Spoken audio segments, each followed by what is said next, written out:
عالم اخلاق حضرت आयतुल्लाह मुजतहिदी तेहरानी ये फरमाते हैं कि जो हम रोज़े रखते हैं उनकी 3 अक़साम हैं। ये हमको तय करना होगा कि हमारा रोज़ा कौन सा है।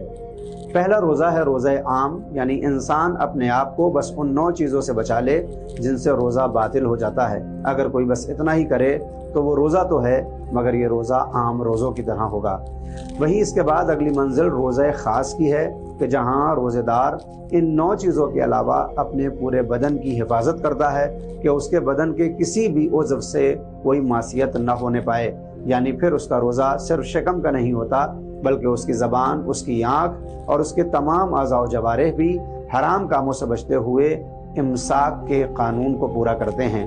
लेकिन आखिरी रोज़ा है रोज़ा ख़ासुल ख़ास कि जहाँ बंदा न सिर्फ ये कि उन 9 चीज़ों से परहेज़ करे या फिर अल्लाह की मासियत से परहेज़ करे बल्कि गैर खुदा को अपने दिल में आने ही न दे।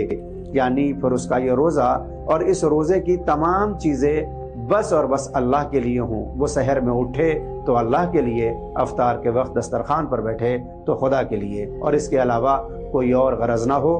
तो यही रोज़ा ख़ासुल ख़ास है। कोशिश करें कि हमारा रोज़ा पहले से बेहतर हो जाए।